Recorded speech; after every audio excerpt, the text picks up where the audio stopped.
Starts to go Blaze. Scores!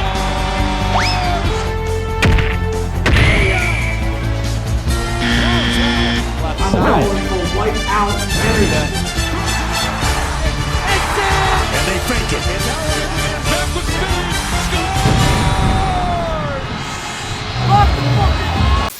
Scores! Week 2. College football is back in full swing. And unfortunately, my prediction last week did come true. These were a lot more boring and just blowout games that occurred this week. There were a couple decent games, which means we will have something to talk about, but I really hope that we can just get to week 4 by now so we can be done with all the cupcakes and get right into conference play. With all that being said, we did have a couple good matchups, so let's get down to business, starting with... Oh, what's that? Oh, sorry, I was in the middle of watching the Iowa State game. Looks like I fall asleep there because of how fucking boring this game was. On one side of the ball, you have the Hawkeyes, a team that's so scared to move the ball through the air that I could have probably thrown a baseball farther than the total air yards they had. Then you have the Cyclones, which, dumb name by the way, you're a landlocked state, you're never going to see a hurricane in your life. You were just slightly less shit at moving the ball. Both teams seem to be allergic to the end zone, only scoring 1 touchdown each. Both from the 2-yard line, by the way. The rest of the points came from field goals. And in this one instance, the Big 12 would beat the Big 10, with Iowa State getting a field goal with under 2 minutes left. And Iowa just had no answers. The Cyclones are now the number 1 team in the Big 12, and are looking to do some damage come playoff time. Can they do it? Probably not.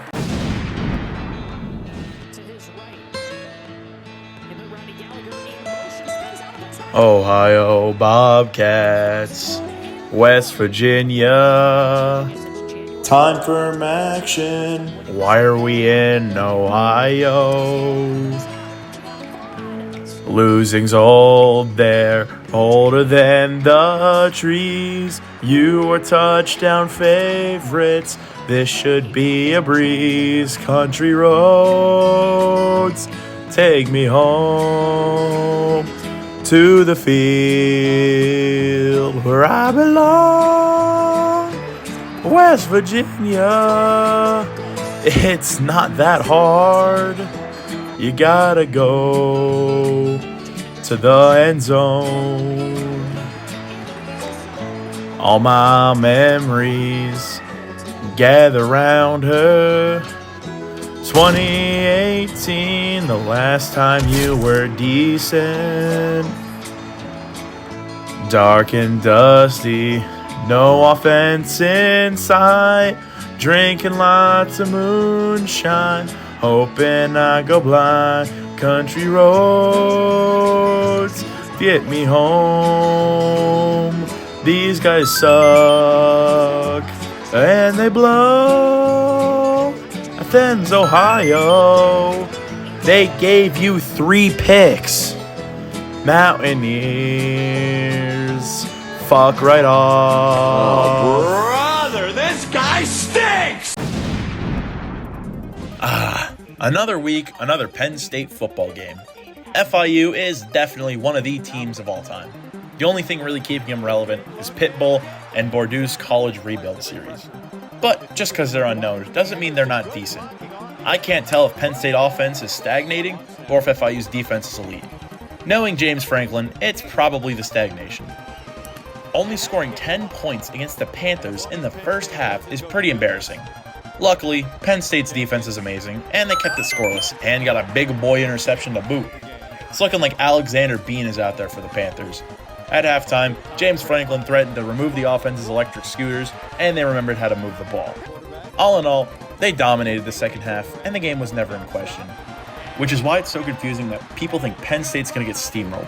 They're not going to play this way during Oregon or Ohio State. We did the same thing last year with Bowling Green. I think we'll be fine. Okay, now might be the time to start panicking about Cade Klubnik. He struggled against a real team last week, and now he's struggling against a cupcake opponent. Yes, he had 2 touchdowns, but he also had 6 incompletions and a pick. The Clemson defense also felt like they were just not playing in the first half, as Troy went up 16-0. Obviously, Clemson came back and won the game, because that's what we expect. But the fact of the matter is that Clemson's not playing like a contender right now. Will Crowder spotted you guys 3 interceptions, and the best you can do is win by 9 points? And you're facing a tough Georgia Tech team next week. We could be seeing another huge upset here, folks. And Clemson, get your shit together.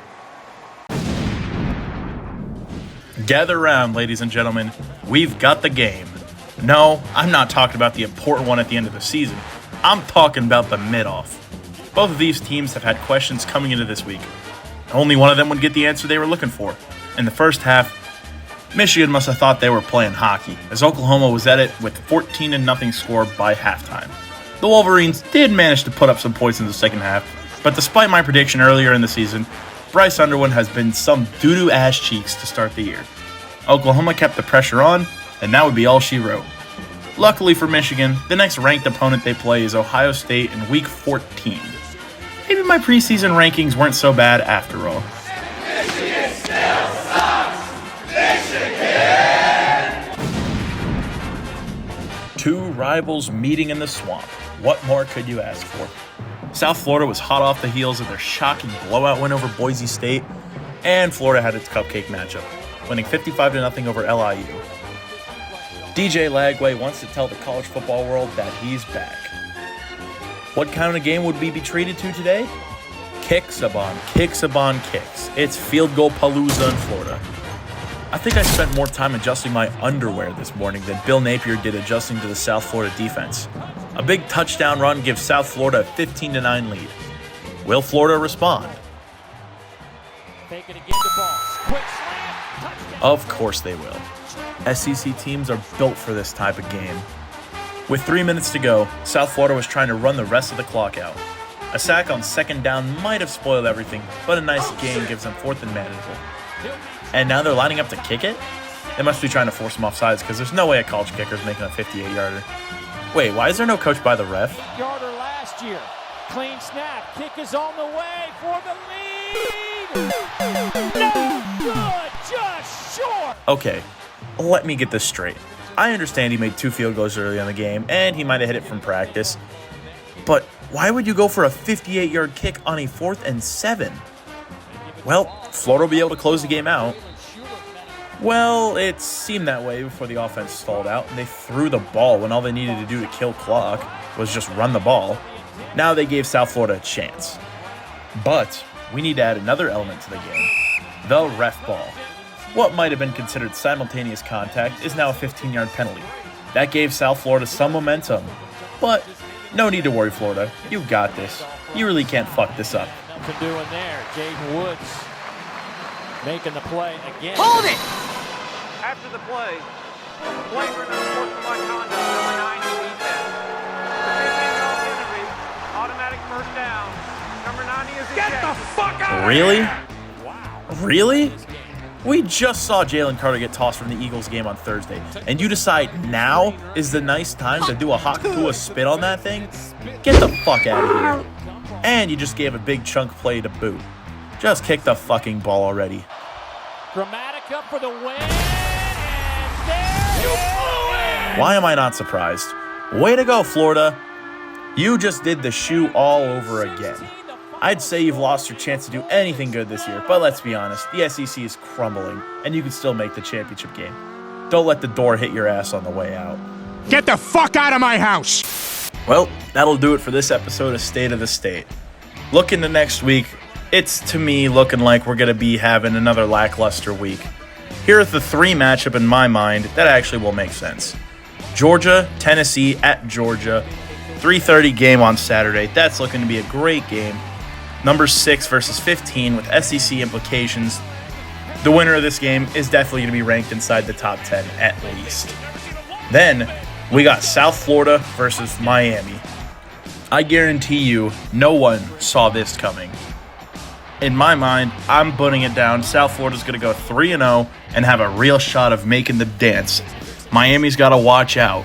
They've been very, very susceptible to these kinds of losses in past years. And finally, Texas A&M versus Notre Dame. Look, you could say whatever you want about Notre Dame and how, that was a tune-up game that they lost first. I have zero faith in them whatsoever. You were, a shitty play calling and a bad pass by Drew Aller away from not even making the last game of the season. And you're 0-2 so far in 2025. Give me Texas A&M on the road. Let's fucking go. With that, thank you guys for watching. Comment, like, and subscribe, and I'll see you week 3 for another edition of State of the State.